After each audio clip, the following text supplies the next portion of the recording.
থাকি। ব্যস্ত শহরে বাস, গাড়ির চলাচল, বাজার বা মার্কেটগুলোতে মানুষের চলাচল, এগুলো সব গতিশীল অবস্থায় আছে।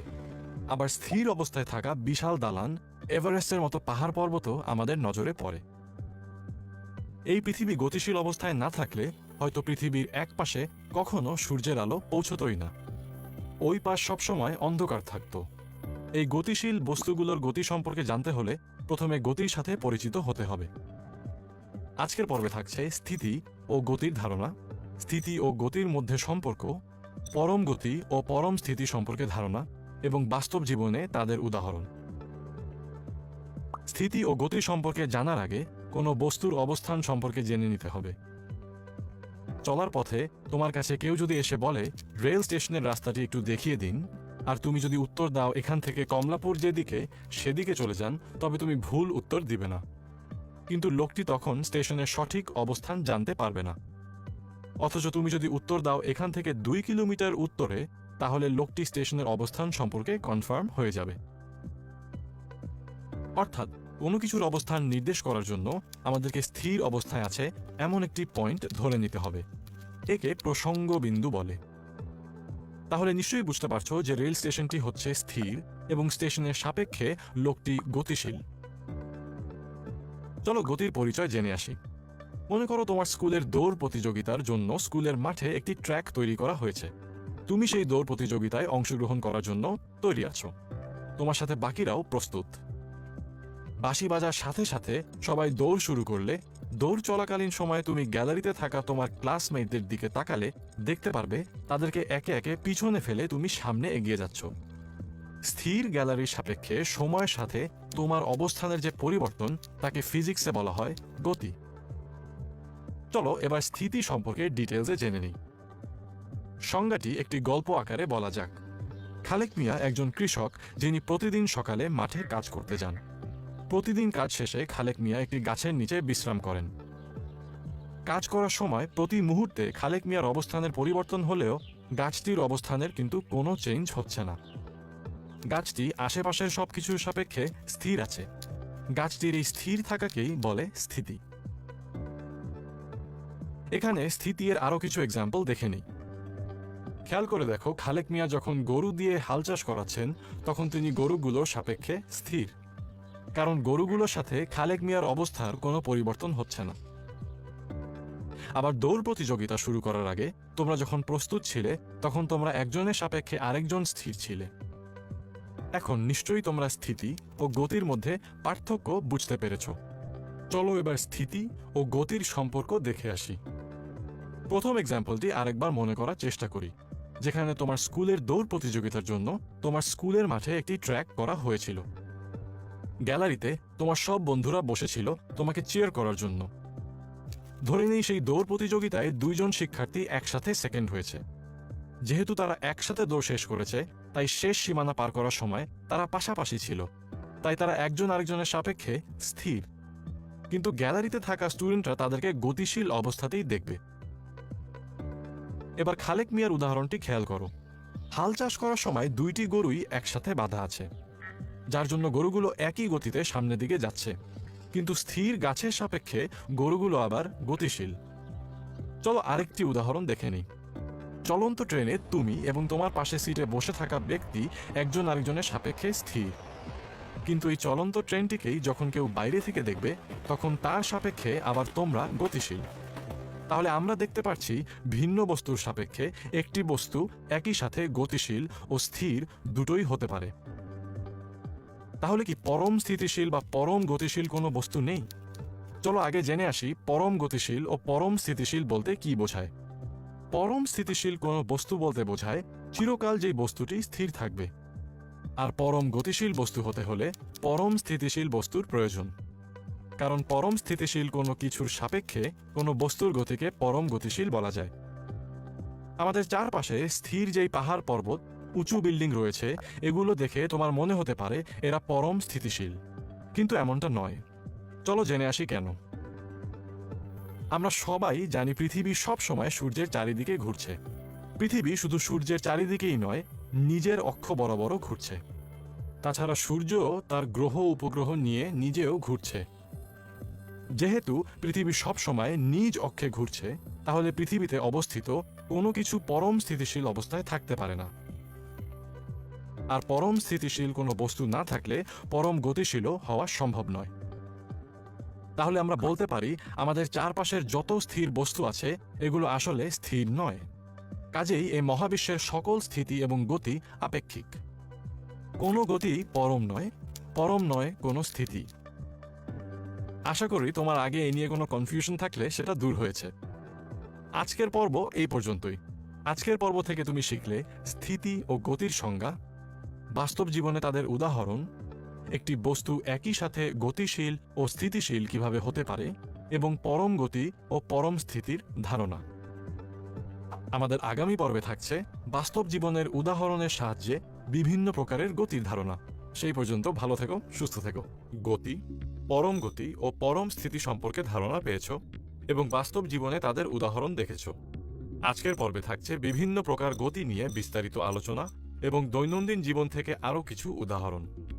আমরা আমাদের চারপাশে অবজার্ভ করলে অনেক টাইপের গতিশীল বস্তু দেখতে পারবো। এদের মধ্যে সরল রৈখিক গতিতে চলমান বস্তু সবচেয়ে বেশি দেখা যায়। তোমার মনে নিশ্চয়ই প্রশ্ন আসছে যে সরল রৈখিক গতি কি? চলো তাহলে জেনে আসি। মনে করো তুমি ডেইলি সাইকেলে করে স্কুলে যাও। স্কুলে যাওয়ার পথে তোমাকে সোজা অথবা বাঁকা অনেক ধরনের রাস্তায় ক্রস করতে হয়। সাইকেলে চড়ে তুমি যখন সোজা কোনো রাস্তা ধরে সামনে এগোতে থাকবে, তখন সেই গতিকে বলা হবে সরল রৈখিক গতি। অর্থাৎ একটি সরল রেখা বরাবর গতিশীল যে কোনো বস্তুর গতিকেই সরল রৈখিক গতি বলে। এবার জেনে আসা যাক ঘূর্ণন গতি সম্পর্কে। দেয়ালে থাকা ফ্যান আমরা সবাই দেখতে পাই। এই ফ্যানের পাখা কোন গতিতে ঘুরছে কখনো কি ভেবে দেখেছ? খেয়াল করলে দেখবে ফ্যানটি একটি রডের সাহায্যে ঝুলে থাকে। তুমি যখন সুইচ অন করো তখন রডটিকে কেন্দ্র করে ফ্যানের পাখাগুলো সব সময় একটি নির্দিষ্ট দূরত্বে ঘুরতে থাকে। ফ্যানের এই গতিকে বলে ঘূর্ণন গতি। অর্থাৎ এরকম কোনো একটি বস্তু একটি নির্দিষ্ট বিন্দুকে কেন্দ্র করে সমান দূরত্ব ঘুরে আসলে তাকে ঘূর্ণন গতি বলে। তুমি যখন সাইকেলে করে স্কুলে যাচ্ছ সেখানেও ঘূর্ণন গতির আরেকটি এক্সাম্পল রয়েছে। সাইকেলের চাকাটির দিকে খেয়াল করো। চাকাটি যে বেগে ঘুরছে সেটিও কিন্তু ঘূর্ণন গতিতেই ঘুরছে, কারণ চাকার মাঝের পয়েন্টটি ফিক্সড এবং মাঝের পয়েন্টটির সাথে চাকার দূরত্বেরও কোনো চেঞ্জ হচ্ছে না। এবার চলে যাই চলন গতির কাছে। তুমি যখন সাইকেলে চড়ে স্কুলে যাচ্ছিলে তখন তোমার ব্যাগ ও ব্যাগে থাকা বই খাতাও সাইকেলের সাথে একই বেগে গতিশীল ছিল। তার মানে তুমি তোমার ব্যাগ এবং সাইকেল একই সাথে একই দিকে নিজেদের মধ্যে সমান দূরত্বে থেকে এগিয়ে যাচ্ছ। এরকমভাবে কোনো বস্তু যদি চলতে থাকে যে বস্তুর সকল কণা একই সাথে একই দিকে সমান দূরত্ব যায়, তাহলে তাকে চলন গতি বলে। যেমন স্কুল প্যারেড করার সময় তোমরা নিজেদের অজান্তেই চলন গতিতে চলতে থাকো, কেননা এখানে তুমি আর তোমার বন্ধুরা নিজেদের মধ্যে সমান দূরত্ব রেখে সমান গতিতে সামনে আগাতে থাকো। এবার জেনে আসি পর্যায়বৃত্ত গতি নিয়ে। ছোটবেলায় আমরা সবাই কম বেশি মেলায় থাকা নাগরদোলাতে চড়েছি, তাই না? খেয়াল করলে দেখবে নাগরদোলা একটি নির্দিষ্ট সময় পরপর একই দিকে ঘুরছে। যদি নাগরদোলার বাহিরে কিন্তু কাছাকাছি একটি নির্দিষ্ট বিন্দুতে লক্ষ্য রাখো, তাহলে দেখতে পারবে নাগরদোলাটি একটি নির্দিষ্ট সময় পরপর একই দিক থেকে ওই অংশটুকু ক্রস করছে, দিকের কোনো চেঞ্জ হচ্ছে না। এটি পর্যায়বৃত্ত গতি। আবার এটি ঘূর্ণন গতিরও একটি এক্সাম্পল। দোলনাতে চড়া, মানুষের হার্টবিট এবং ঘড়ির কাঁটার গতি এগুলো পর্যায়বৃত্ত গতির আরও কিছু উদাহরণ। তাহলে বলা যায় কোনো বস্তু যদি একটি নির্দিষ্ট বিন্দুকে একটি নির্দিষ্ট সময় পরপর একই দিক থেকে অতিক্রম করে তবে তাকে আমরা পর্যায়বৃত্ত গতি বলি। এবার একটি প্রশ্নের উত্তর দেওয়ার চেষ্টা করো। বলতো, সূর্যের চারদিকে পৃথিবীর গতি কোন ধরনের গতি? তোমার উত্তর যদি পর্যায়বৃত্ত গতি হয়ে থাকে তাহলে তুমি পুরোপুরি সঠিক, কারণ পৃথিবী সূর্যকে একটি নির্দিষ্ট সময়ে একই দিক থেকে অতিক্রম করছে। এখন তোমার মনে প্রশ্ন আসতে পারে, তাহলে সূর্যের চারিদিকে পৃথিবীর গতি কেন ঘূর্ণন গতি হলো না? ঘূর্ণন গতির সংজ্ঞাটি খেয়াল করলে দেখবে সেখানে বলা আছে ঘূর্ণন গতি হতে হলে কোনো বস্তুকে একটি বিন্দুকে কেন্দ্র করে একটি নির্দিষ্ট দূরত্বে থেকে ঘুরতে হবে। পৃথিবী যদি সূর্যকে সবসময় একই দূরত্বে থেকে ঘুরত তবে পৃথিবীর এই গতিকে ঘূর্ণন গতি বলা যেত। কিন্তু পৃথিবী ও সূর্যের দূরত্ব সবসময় একই থাকে না। চলো এবার জেনে নেই স্পন্দন গতি কি। আমরা সবাই গাড়ির ইঞ্জিনের সাথে পরিচিত। এখানে যেই বস্তুটি বারবার ওঠানামা করছে সেটি একটি ইঞ্জিনের পিস্টন। ইঞ্জিন যখন চালু হয় তখন ইঞ্জিনের ভিতরের পিস্টন এভাবে ওঠানামা করে। খেয়াল করে দেখো, পিস্টনটি কিছুক্ষণ পরপর উপরে উঠছে ও নিচে নামছে। পিস্টনটির এই গতিকে বলা হয় স্পন্দন গতি। পিস্টনটি পর্যায়বৃত্ত গতিতে একটি নির্দিষ্ট সময় পর পর উপরের দিকে এবং নিচের দিকে নামছে। এই নির্দিষ্ট সময়কে বলা হয় পর্যায়কাল। তাহলে বলা যায়, পর্যায়বৃত্ত গতিতে চলছে এমন কোনো বস্তু যদি এর পর্যায়কালের অর্ধেক সময় একটি নির্দিষ্ট দিকে এবং বাকি অর্ধেক সময় আগের গতির উল্টো দিকে চলে, তবে সে গতিকে স্পন্দন গতি বলে। দোল খাওয়া এবং বাজতে থাকা গিটারের তার স্পন্দন গতির আরও কিছু উদাহরণ। তাহলে এবার চিন্তা করে দেখো তো, পর্যায়বৃত্ত গতি ও স্পন্দন গতির ভেতরে ডিফারেন্স কোথায়? চলো এবার তাহলে এদের ডিফারেন্সটা দেখে আসি। পর্যায়বৃত্ত গতি ও স্পন্দন গতির সংজ্ঞা থেকে তুমি জেনেছো, কোনো বস্তু একটি নির্দিষ্ট বিন্দুকে নির্দিষ্ট সময় পরপর একই দিক থেকে অতিক্রম করবে, যেমনটা পৃথিবী করছে।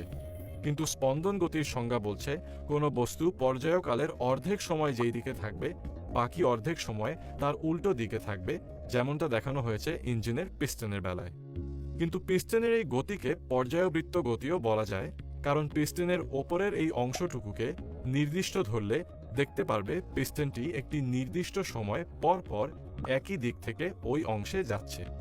তাই বলা যায় সকল স্পন্দন গতি পর্যায়বৃত্ত গতি, কিন্তু সকল পর্যায়বৃত্ত গতি স্পন্দন গতি নয়। এই ছিল আমাদের আজকের পর্ব। আজকের পর্ব থেকে তুমি শিখলে বাস্তব জীবনে বিভিন্ন প্রকার গতি, তাদের সংজ্ঞা ও পার্থক্য। আশা করি বাস্তব জীবনে বিভিন্ন প্রকার গতি সম্পর্কে তোমার ধারণা চলে এসেছে। আমাদের আগামী পর্বে থাকছে স্কেলার রাশি ও ভেক্টর রাশি নিয়ে ডিটেলসে আলোচনা। দেখা হবে সেই পর্বে।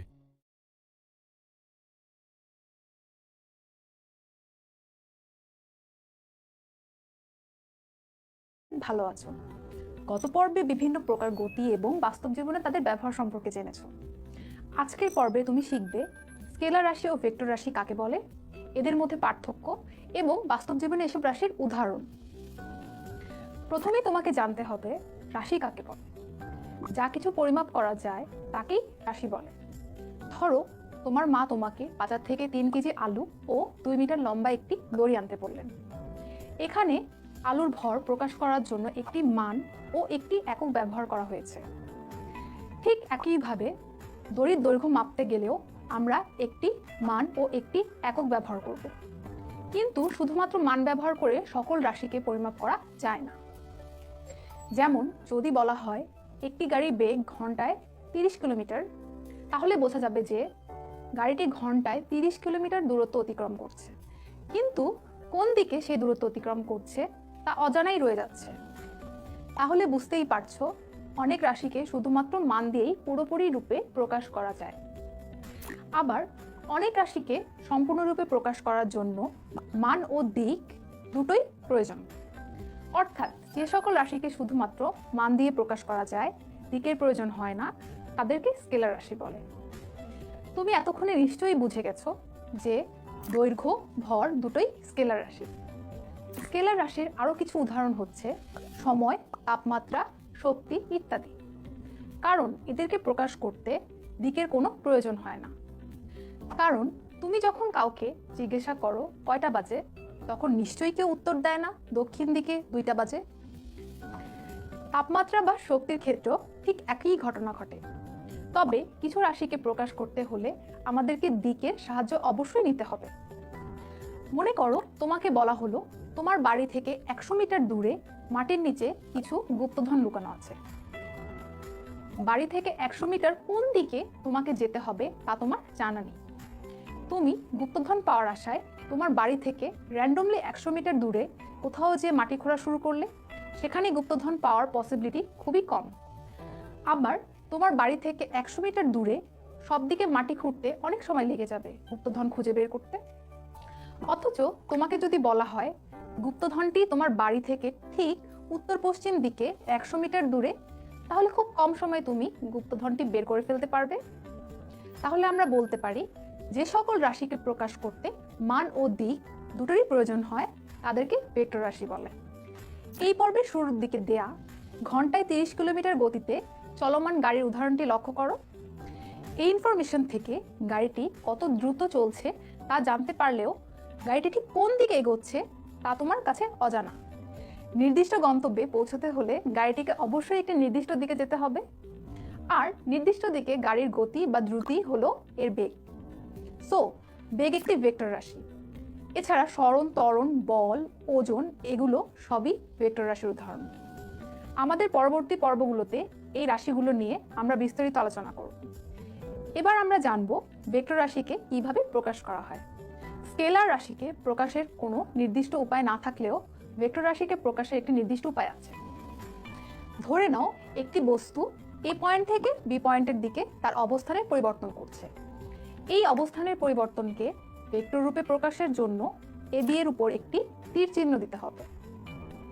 ভেক্টর রাশি ও স্কেলার রাশির মধ্যে প্রধান পার্থক্য এতক্ষণে তোমরা নিশ্চয়ই বুঝে গিয়েছো। চলো ভেক্টর রাশি ও স্কেলার রাশির মধ্যে আরো কিছু পার্থক্য জেনে নিই। ভেক্টর রাশি ও স্কেলার রাশির মধ্যে প্রধান পার্থক্য, ভেক্টর রাশি প্রকাশ করতে মান ও দিকের প্রয়োজন হয়, স্কেলার রাশির ক্ষেত্রে শুধুমাত্র মান হলেই চলে। যেমন সময় একটি স্কেলার রাশি, আমরা এর মধ্যে সেটা জেনে এসেছি। কিন্তু ঘড়ির কাঁটাগুলো একটি নির্দিষ্ট দিকেই ঘুরতে থাকে। আরেকটি স্কেলার রাশি হচ্ছে তাপমাত্রা। কিন্তু তাপমাত্রা মাপার যন্ত্র থার্মোমিটারে যখন তাপমাত্রা বাড়ে বা কমে তখন এর ভিতরে থাকা পারদের উচ্চতাও উপরে অথবা নিচের দিকে নামতে থাকে।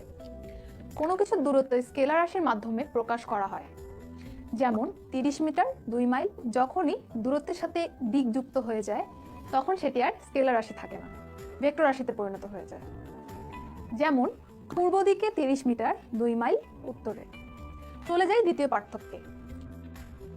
চলন্ত গাড়ির উদাহরণটি আবারও একটু লক্ষ্য করো। মনে করো গাড়িটি তার গন্তব্যে যাওয়ার পথে 30 কিলোমিটার সোজা রাস্তায় না যেয়ে 12 কিলোমিটার যাওয়ার পর ডানে এবং বামে দুটি মোড় দেখতে পেল। ডানে অথবা বামে যেখান দিয়ে গাড়িটি যাক না কেন তার নির্দিষ্ট গন্তব্যে সে পৌঁছতে পারবে। মনে করো গাড়িটি গতির পরিবর্তন না করে একই গতিতে ডানের দিকে রাস্তায় ঢুকে গেল। একই গতিতে চললেও গাড়িটি এবার আগের থেকে ভিন্ন দিকে যাচ্ছে। সো আমরা বলতে পারি গাড়িটির বেগের পরিবর্তন হয়েছে। অর্থাৎ শুধু মান অথবা দিক অথবা দুটোরই পরিবর্তন হলে ভেক্টর রাশির পরিবর্তন হয়। স্কেলার রাশির পরিবর্তনের জন্য শুধু মানের পরিবর্তনই যথেষ্ট। যেমন প্রতি বছর তোমার বয়স 1 বছর করেই বাড়ছে। আজকের পর্ব তাহলে এই পর্যন্তই। আশা করি স্কেলার রাশি ও ভেক্টর রাশি নিয়ে আর কোনো কনফিউশন তোমাদের নেই। আমাদের আগামী পর্বে তুমি দূরত্ব, সরণ, বেগ, দ্রুতি, ত্বরণ, মন্দন টার্মসগুলো সম্পর্কে ডিটেলসে জানতে পারবে এবং জানবে এদের মধ্যে ডিফারেন্স কি। সে পর্যন্ত ভালো থেকো। তোমরা দেখেছো স্কেলার রাশি ও ভেক্টর রাশি কাকে বলে, ভেক্টর রাশি ও স্কেলার রাশির মধ্যে ডিফারেন্স এবং বাস্তব জীবনে তাদের এক্সাম্পলস। আমাদের আজকের পর্বে আমরা দূরত্ব, সরণ, বেগ, দ্রুতি, ত্বরণ ও মন্দন নিয়ে ডিটেলসে জানব এবং এদের মধ্যে ডিফারেন্সেস শিখব। আমরা প্রতিদিন দূরত্ব শব্দটি অনেক ইউজ করে থাকি, কিন্তু পদার্থবিজ্ঞানে দূরত্বের সাথে সরণ রাশিটিরও মিল রয়েছে।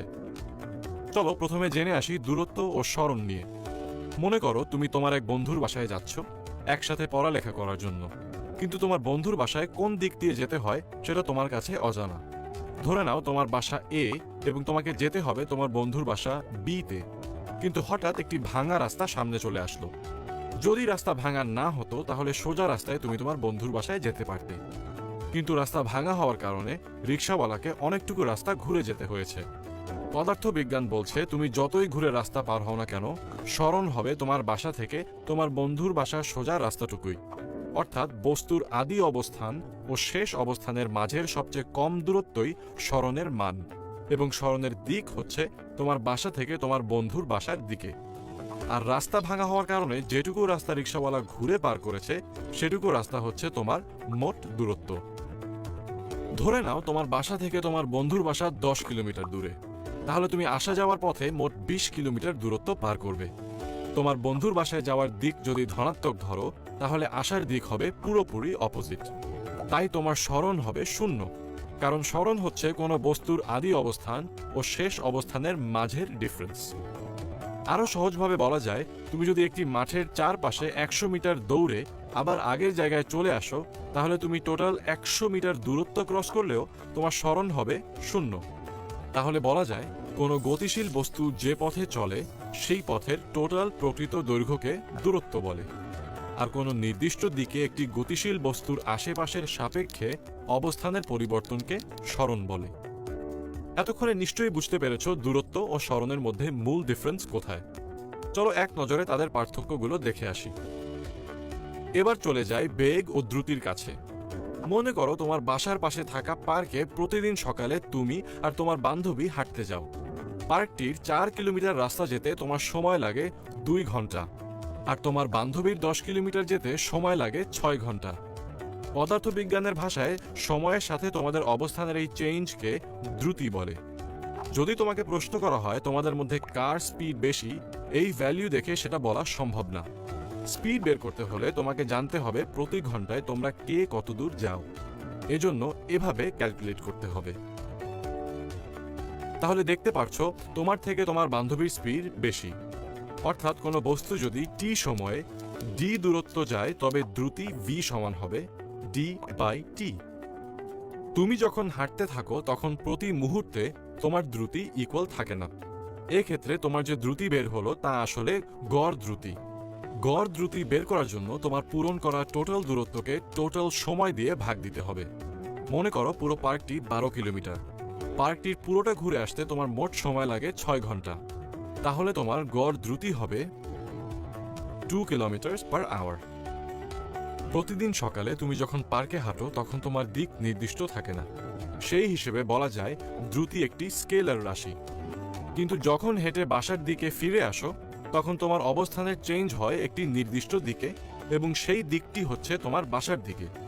এরকম নির্দিষ্ট দিকে একক সময়ে কোনো বস্তু যে পথ অতিক্রম করে তাই বেগ। অর্থাৎ বেগ একটি ভেক্টর রাশি। মনে করো কোনো বস্তুর টি সময়ে এস সরণ হয়, তাহলে একক সময়ে সরণ হবে s/t। এটি বেগের ফর্মুলা। চলো দেখে নেই দ্রুতি ও বেগের মধ্যে ডিফারেন্স।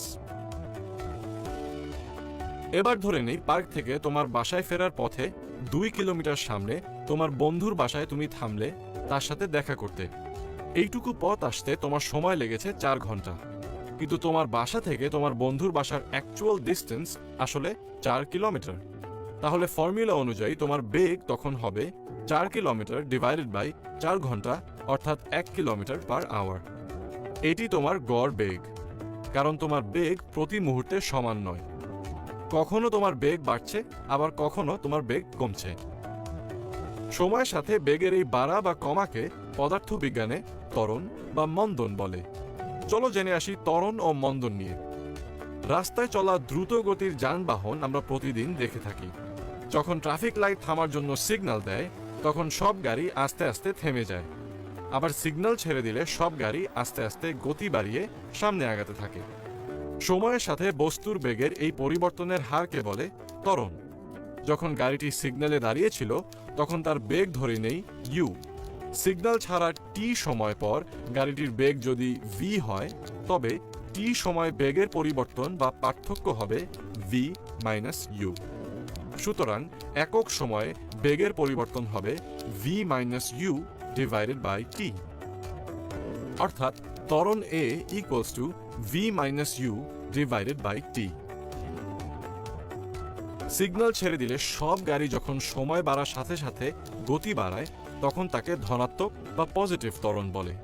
আর যখন সিগন্যাল দেখে সব গাড়ি আস্তে আস্তে থেমে যায় তখন তাকে ঋণাত্মক ত্বরণ বা মন্দন বলে।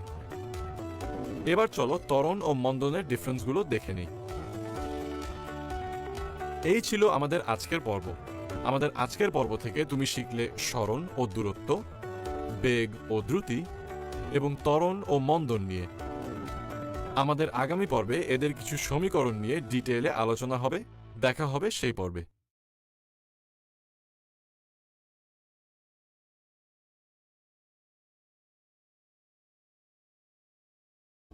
হ্যালো স্টুডেন্ট, আশা করি ভালো আছো। গত পর্বে আমরা গতি সম্পর্কিত বিভিন্ন রাশি নিয়ে বিস্তারিত জেনেছি। আজকের পর্বে তুমি জানতে পারবে কোনো কিছুর বেগ, ত্বরণ ইত্যাদি কিভাবে গ্রাফ দিয়ে রিপ্রেজেন্ট করা যায়।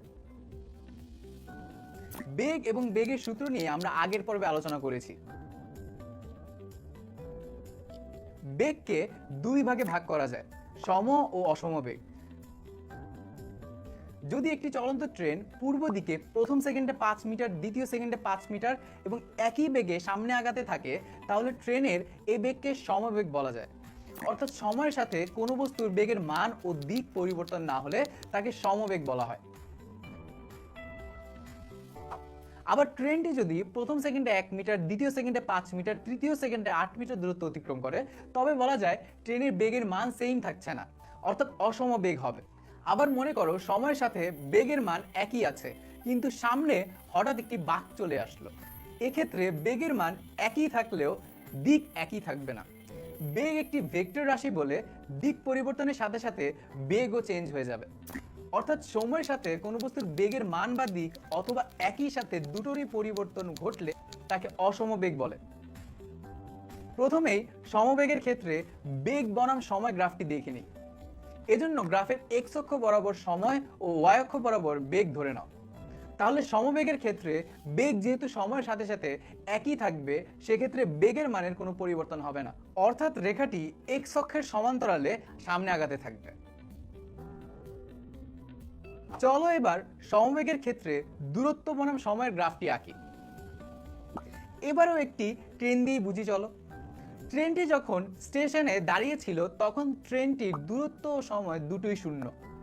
মনে করো সময়ের সাথে সাথে ট্রেনটি প্রথম 2 সেকেন্ডে 4 মিটার, 4 সেকেন্ডে 8 মিটার ও 6 সেকেন্ডে 12 মিটার এভাবে সামনে এগিয়ে যায়। গ্রাফের বিন্দুগুলো একসাথে যোগ করলে দেখতে পারবে একটি সরল রেখা তৈরি হয়েছে, যেটি উপরের দিকে উঠতে থাকবে। তুমি যদি গ্রাফের সাহায্য নিয়ে 3 সেকেন্ডে ট্রেনটি কতটুকু দূরত্ব যায় বের করতে চাও, তাহলে প্রথমেই এক্স অক্ষের উপর 3 সেকেন্ড মার্ক করতে হবে। ধরে নেই বিন্দুটি এ।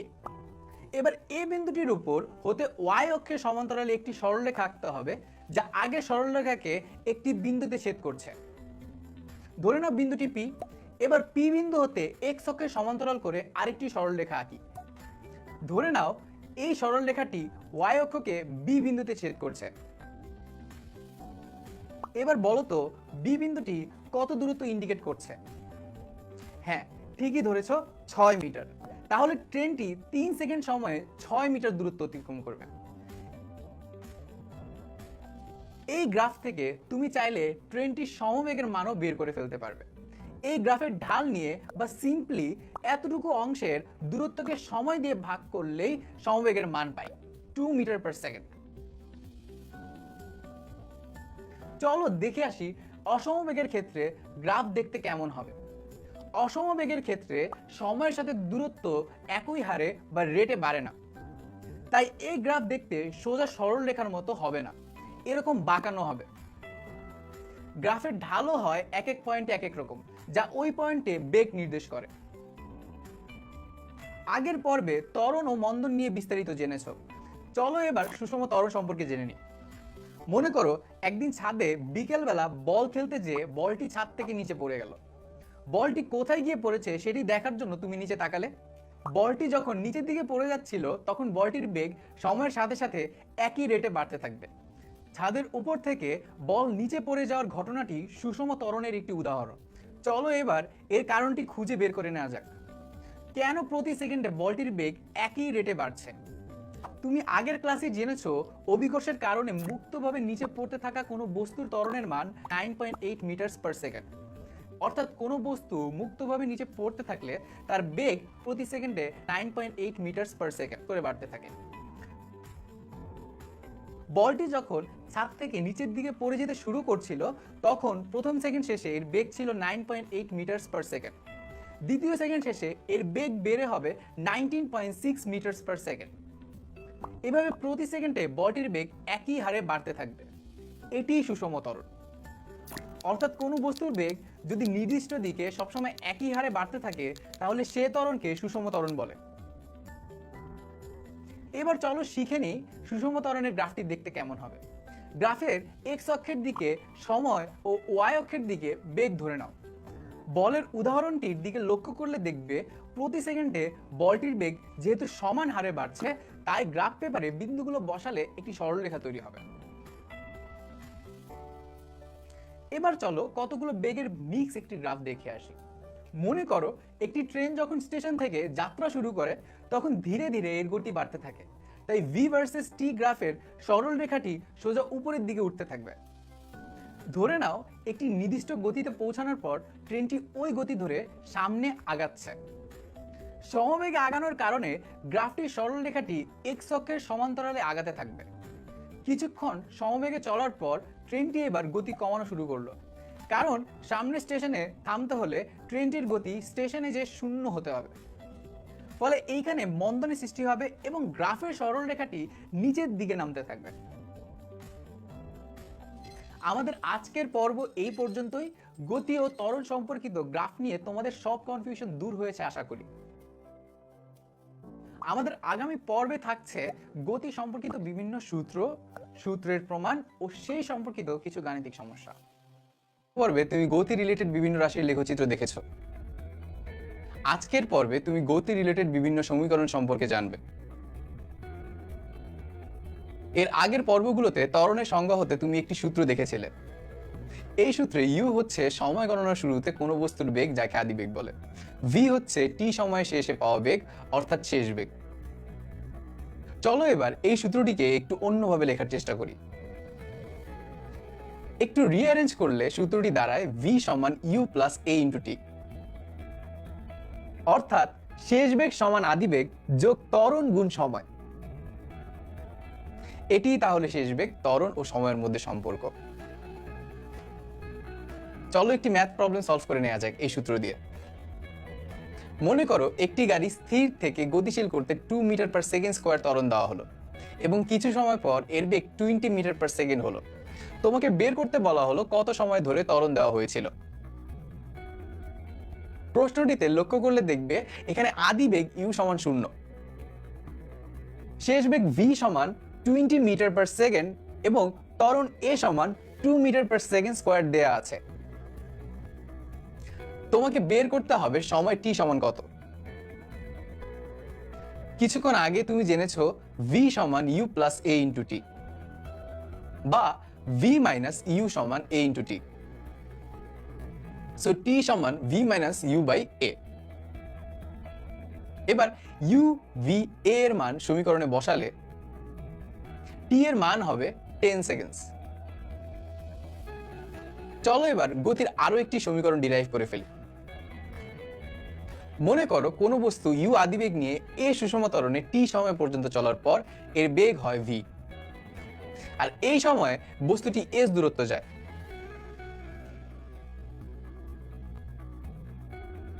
যেহেতু বস্তুটি সুষম ত্বরণে চলছে তাই বস্তুটির বেগ সমান হারে বাড়ছে। আর কোন বস্তুর বেগ যদি সমান হারে বাড়তে থাকে তাহলে এর আদিবেগ ও শেষ বেগের গড় মান ক্যাপিটাল ভি সমান হবে you plus V divided by 2। একে 1 নং সমীকরণ ধরি। তুমি জানো সুষম ত্বরণে প্রতি মুহূর্তে বেগের পরিবর্তন হয়, তাই এই সিচুয়েশনে এস সমান ভি ইন্টু টি এই সূত্রটি তুমি লিখতে পারবে না, কারণ এটি সমবেগের সূত্র। তাই এখানে বেগ ভি এর পরিবর্তে গড় বেগ ক্যাপিটাল ভি বসবে। একে 2 নং সমীকরণ ধরি। এখন 1 নং সমীকরণের ক্যাপিটাল ভি এর মান 2 নং সমীকরণে বসালে এস সমান হবে you plus V divided by 2 into T. এটিকে 3 নং সমীকরণ ধরি। এই সমীকরণটিকেও সূত্রের মতো কাজে লাগানো যায়। এখন 3 নং সমীকরণে ভি এর জায়গায় ইউ প্লাস এটি বসালে সমীকরণটি হবে এরকম। ক্যালকুলেশন করলে এস এর মান হবে 2u প্লাস এটি ডিভাইডেড বাই 2 ইন্টু টি। এবার এই ভগ্নাংশটিকে লেখা যায় 2u বাই 2 প্লাস এটি বাই 2 ইন্টু টি বা u প্লাস হাফ এটি ইন্টু টি। ব্র্যাকেট উঠালে এস এর মান আসে UT plus half at square.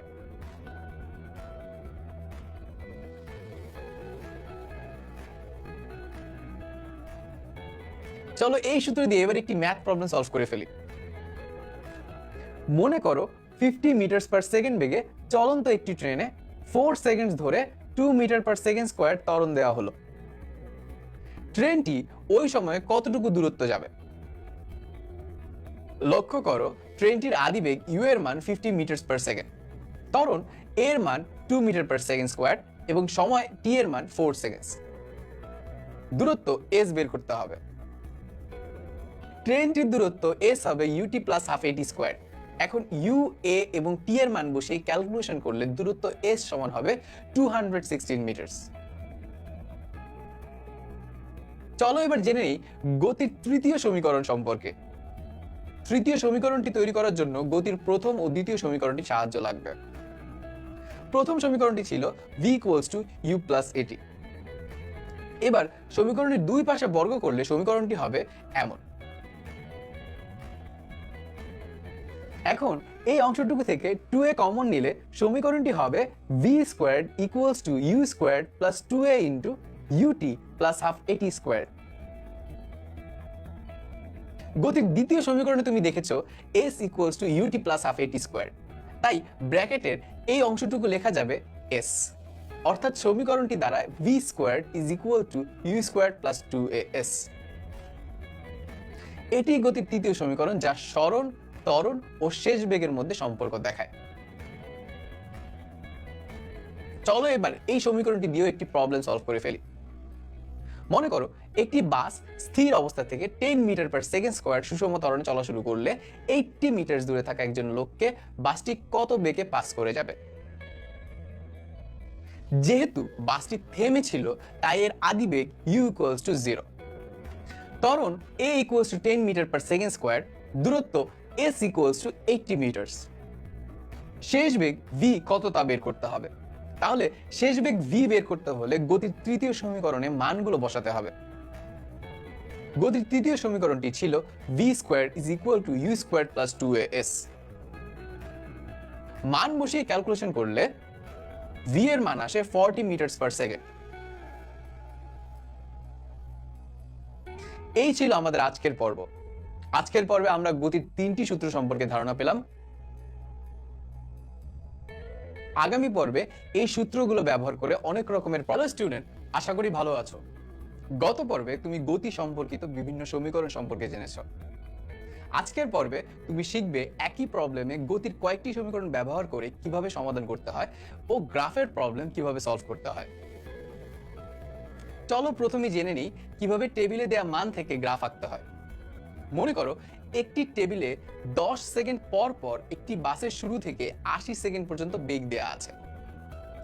গ্রাফের x অক্ষ বরাবর সময় এবং y অক্ষ বরাবর বেগ ধরে নাও। টেবিলটি দেখলে খেয়াল করবে বাসটি স্থির অবস্থা থেকে যাত্রা শুরু করে প্রথম 30 সেকেন্ড পর্যন্ত সমত্বরণে চলে। এরপর 50 সেকেন্ড পর্যন্ত একই গতিতে চলতে থাকে। এর পরের 20 সেকেন্ড বাসটি আবারও সমত্বরণে চলতে থাকে এবং শেষ 10 সেকেন্ডে বাসটির বেগ শূন্যতে নেমে যায়। এবার বিন্দুগুলো যোগ করলে বাসের গ্রাফটি পেয়ে যাবে। চলো এবার দেখে নিই এই সময় বাসটি মোট কতটুকু দূরত্ব পাড়ি দিয়েছে। গত পর্বে আমরা গতি রিলেটেড কয়েকটি সমীকরণ দেখেছি। বাসটি যখন ও বিন্দু থেকে এ বিন্দু পর্যন্ত যায় তখন বাসটির আদি বেগ u ছিল 0 এবং শেষ বেগ v ছিল 60 মিটার পার সেকেন্ড। এটুকু রাস্তা যেতে বাসটির মোট সময় লেগেছে 30 সেকেন্ড। এবার ত্বরণের সূত্রে মানগুলো বসালে দেখবে ও থেকে এ পর্যন্ত যেতে বাসটি 2 মিটার পার সেকেন্ড স্কোয়ার ত্বরণে চলেছে। এবার সরণের সূত্রে ত্বরণ, বেগ ও সময়ের মান বসালে দেখবে ও থেকে এ পর্যন্ত যেতে বাসটি 900 মিটার দূরত্ব পার করেছে। যেহেতু বাসটি সুষম ত্বরণে চলমান, সো এই সূত্র ব্যবহার করে বস্তুর দূরত্ব বের করা যাবে। এবার গ্রাফের দিকে তাকালে খেয়াল করবে এ থেকে বি পর্যন্ত বাসটির বেগ একই ছিল, অর্থাৎ 50 - 30 বা 20 সেকেন্ডস বাসটি সমবেগে চলেছে। অর্থাৎ এ বিন্দু থেকে বি বিন্দু পর্যন্ত বাসটির দূরত্ব 1200 মিটার। এবার চলো যাই বিসি রেখার দিকে। এক্ষেত্রে বাসটি বি থেকে সি পর্যন্ত যেতে এর বেগ 60 থেকে সুষম ত্বরণে বেড়ে 100 মিটার পার সেকেন্ড হলো এবং এটুকু পথ যেতে বাসটির সময় লেগেছে 20 সেকেন্ড। এখন ওই রেখার মতো বিসি রেখাতেও প্রথমে ত্বরণের মান বের করে সরণের সমীকরণে সেই মান বসালে বিসি অংশের বাসটির দূরত্ব বের হয়ে যাবে। আবার এই সূত্র ইউজ করেও একই রেজাল্ট পাবে। সবশেষে সিডি অংশে বাসটির বেগ 100 থেকে শূন্যে নেমে এসেছে, অর্থাৎ বাসটি থেমে গেছে। সিডি পথে ত্বরণের মান আসে -10, অর্থাৎ এখানে মন্দন হয়েছে। সিডি অংশে দূরত্বের মান ত্বরণ বের করে বা ডিরেক্ট যেভাবে বের করো না কেন তা আসবে 500 মিটার। এবার সবগুলো দূরত্বের মান একসাথে যোগ করলে শুরু থেকে বাসটির মোট দূরত্ব পাবে 4200 মিটার। এবার একটা ইন্টারেস্টিং কথা বলি, গ্রাফের নিচের অংশটুকুর ক্ষেত্রফলটা বের করলেও মানটা 4200ই পাবে, কারণ ভি ভার্সেস টি গ্রাফের ঢাল ত্বরণ নির্দেশ করলেও আবদ্ধ ক্ষেত্রফল কিন্তু সরণ নির্দেশ করে। এবার চলে যায় আরেকটি প্রশ্নে। মনে করো তোমাকে বলা হলো ওএ অংশে 12তম সেকেন্ডে বাসটির দূরত্ব বের করো। ওএ অংশে বাসটির ত্বরণ 2 মিটার পার সেকেন্ড স্কয়ার কিছুক্ষণ আগেই বের করেছো। সরণের সমীকরণে সময় 12 সেকেন্ড বসালে শুরু থেকে 12 সেকেন্ডে বাসটি কত দূরত্বে গিয়েছে তা পেয়ে যাবে। বাট এটা কিন্তু অ্যান্সার না, শুধুমাত্র 12তম সেকেন্ডে অর্থাৎ 11 ও 12 সেকেন্ডের মাঝামাঝি সময়ে বাসটি কতটুকু গেছে তা বের করতে হবে। সূত্রে মান বসালে 11 সেকেন্ডে বাসটির দূরত্ব 121 মিটার আসবে, অর্থাৎ 12তম সেকেন্ডে বাসটি 144 মাইনাস 121 বা 23 মিটার অতিক্রম করেছে। চলো এবার একটু ভিন্ন ধরনের ম্যাথ প্রবলেম সলভ করে আসি। মনে করো 54 কিলোমিটার পার আওয়ার বেগে একজন গাড়ি চালাচ্ছেন। হঠাৎ 46 মিটার দূরে একজন মানুষকে দেখতে পেয়ে সাথে সাথে ব্রেক ধরলেন। এতে গাড়িটি মানুষটির ঠিক 1 মিটার সামনে এসে থেমে গেল। তোমাকে বের করতে হবে গাড়িটির মন্দন এবং ব্রেক চাপার পর গাড়িটি থামতে কত সময় লেগেছিল। এখানে গাড়িটির আদি বেগ দেওয়া আছে 54 কিলোমিটার পার আওয়ার। এখানে কিলোমিটারকে মিটারে এবং আওয়ারকে সেকেন্ডে নিলে এসআই এককে আদি বেগের মান আসে 15 মিটার পার সেকেন্ড। যেহেতু গাড়িটি থেমে যায় তাই শেষ বেগ v হবে 0। গাড়িটির দূরত্ব হবে 46 মাইনাস 1 মিটার বা 45 মিটার, কারণ প্রশ্নে বলা আছে গাড়ি থেকে মানুষটি 46 মিটার দূরে ছিল এবং 1 মিটার সামনে এসে গাড়িটি থেমে যায়। তোমাকে বের করতে হবে গাড়িটির মন্দন এবং গাড়িটি থামতে কত সময় লেগেছিল। গতির এই সূত্রটি নিশ্চয়ই মনে আছে তোমার, v square equal to U square plus 2as। U স্কয়ারকে সমান চিহ্নের আরেক পাশে নিয়ে গেলে সমীকরণটি দাঁড়ায় 2as is equal to v square minus U square. তাহলে ত্বরণ এর মান হবে v square minus U square by 2s। এবার সমীকরণে সবগুলো রাশির মান বসালে ত্বরণ এর মান আসবে -2.5 metre per second square. Negative মান আসার কারণ হলো এক্ষেত্রে বেগ কমেছে বা মন্দন হয়েছে। এবার সময় t এর মান বের করতে s equals to u plus v by 2 into t সূত্রটি ব্যবহার করতে পারি। সুতরাং t সমান লেখা যায় 2s by u plus v। এবার সমীকরণে রাশিগুলোর মান বসালে সময় t এর মান আসে 6 সেকেন্ডস। আগে সময় বের করে ত্বরণের সূত্রে মান বসিয়ে মন্দনের ভ্যালু বের করতে পারতে। এই ছিল আজকে আমাদের পর্বে। আজ আমরা গ্রাফ ও গতি সমীকরণ ব্যবহার করে বেশ কিছু প্রবলেম সলভ করলাম।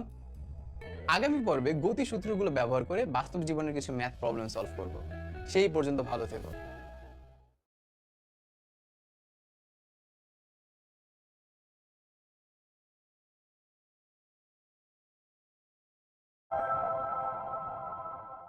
গত পর্বে তুমি দেখেছো গতির সূত্র ব্যবহার করে এবং গ্রাফের মাধ্যমে ম্যাথ প্রবলেমস কিভাবে সলভ করতে হয়। আজকের পর্বে তুমি জানবে বাস্তব জীবনে গতির সূত্র ব্যবহার করে কিভাবে ম্যাথ প্রবলেম সলভ করা যায়। মনে করো তুমি তোমার পরিবারের সাথে গাড়িতে ঘুরতে বেরিয়েছো। কিছুক্ষণ পর দেখতে পেলে গাড়ির বেগের কোনো চেঞ্জ হচ্ছে না, অর্থাৎ গাড়িটি সমবেগে চলছে। তখন স্পিডোমিটারে দেখাচ্ছিল গাড়িটির বেগ 21 মিটার পার সেকেন্ড। হঠাৎ খেয়াল করলে গাড়ি থেকে 80 মিটার সামনে একটি ট্রাক একই দিকে স্থির অবস্থা থেকে 2 মিটার পার সেকেন্ড স্কোয়ার্ড ত্বরণে চলতে শুরু করেছে। হিসাব করতে বলা হলো গাড়িটি এবং ট্রাকটি একে অপরকে কতবার পার করে যাবে। এখানে গাড়ি এবং ট্রাকটির মাঝের দূরত্ব 80 মিটার। গাড়িটির বেগ v সমান 21 মিটার পার সেকেন্ড। ট্রাকটি স্থির অবস্থান থেকে চলা শুরু করায় তার আদি বেগ u সমান 0 এবং ত্বরণ a সমান 2 মিটার পার সেকেন্ড স্কোয়ার্ড। ধরো টি সময় পর গাড়িটি ও ট্রাকটি একে অপরকে পার করে যাবে। টি এর মান যতগুলো বের হবে ততবার গাড়ি এবং ট্রাক একে অপরকে পার করবে। যেহেতু গাড়িটি সমবেগে চলছে তাই টি সময়ে গাড়িটির দূরত্ব হবে s1 equals to V into T এবং ট্রাকটি পার করবে s2 equals to UT plus half A T squared দূরত্বে। ট্রাকটির আদিবেগ শূন্য হওয়ায় s2 equals to half A T squared হবে। খেয়াল করে দেখো, গাড়িটির এবং ট্রাকটির মাঝের দূরত্ব 80 মিটার হওয়ায় s1 minus s2 equals to 80 metre. এবার এই সমীকরণে মান বসালে পাবো T squared minus 21t plus 80 equals to 0। সমীকরণটিকে মিডল টার্ম ব্রেক করলে টি এর মান পাই 5 এবং 16।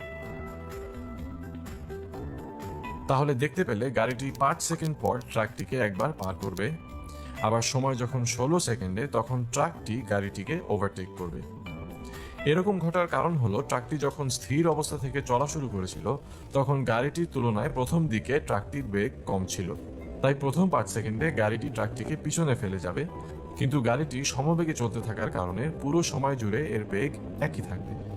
অন্যদিকে ট্রাকটির বেগ ধীরে ধীরে বাড়তে থাকার কারণে 16 সেকেন্ডে ট্রাকটি গাড়িটিকে পার করে যেতে পারবে এবং এরপর যত সময় পর্যন্তই গাড়ি চলতে থাকুক না কেন সেটি আর ট্রাকটিকে পার করতে পারবে না।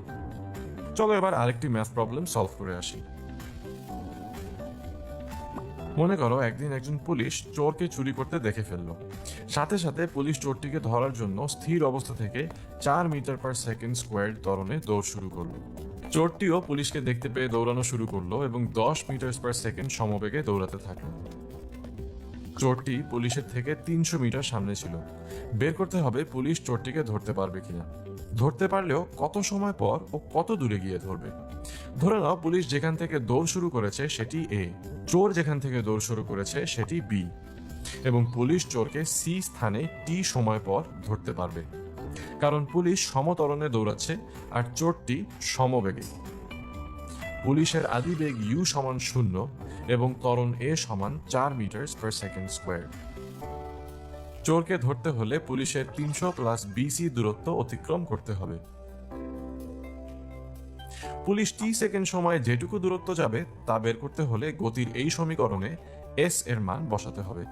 মান বসানোর পর যে সমীকরণটি আসবে সেটিকে 1 নং সমীকরণ ধরে নাও। এখানে দেখতে পাচ্ছ চোরের দূরত্ব s1 ইকুয়ালস টু বিসি।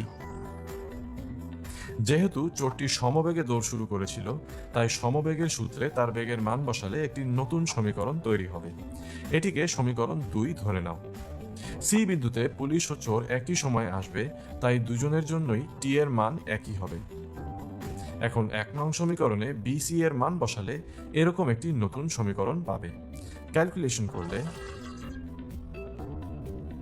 টি এর দুইটি মান বের হয়ে যাবে, কিন্তু সময় কখনো নেগেটিভ হতে পারে না, তাই টি এর মান হবে 15 সেকেন্ড। তাহলে 2 নং সমীকরণে টি এর মান বসালে চোরের দূরত্ব পাবো 150 মিটার।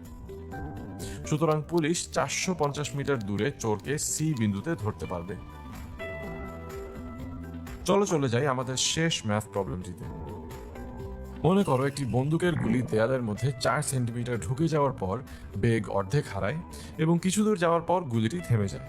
বের করতে হবে গুলিটি ঠিক কত দূর যাওয়ার পর থেমেছিল। প্রথমে প্রবলেমটিকে 2টি ভাগে ভাগ করে নিই। প্রথম ভাগে থাকবে গুলির বেগ অর্ধেক হওয়ার আগের অবস্থা এবং দ্বিতীয় ভাগে থাকবে গুলির বেগ অর্ধেক হওয়ার পরের অবস্থা। ধরো গুলিটির আদিবেগ u1। যেহেতু গুলিটি অর্ধেক বেগ হারায় তাই এর শেষ বেগ v1 হবে u1 ডিভাইডেড বাই 2। দেওয়া আছে গুলিটির সরণ 0.04 মিটার। তাহলে গতির তৃতীয় সমীকরণ অনুযায়ী নতুন সমীকরণটি হবে v1 squared equals two u1 squared plus 2a_s1।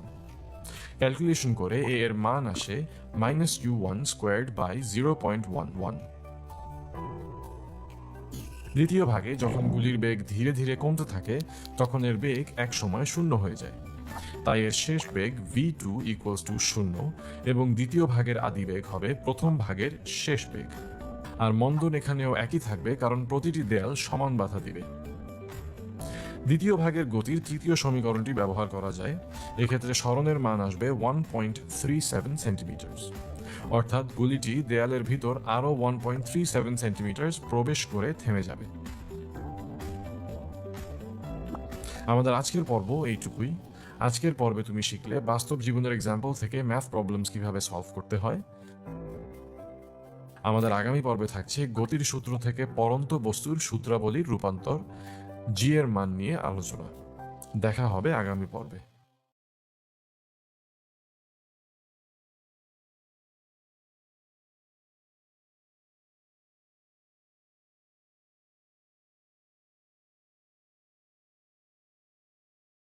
কেমন আছো সবাই? আচ্ছা, আজকে আমরা গতি সংক্রান্ত আলোচনা করেছিলাম। আজকের পর্বে আমরা এই রিলেটেড কিছু ম্যাথ প্রবলেম সলভ করব।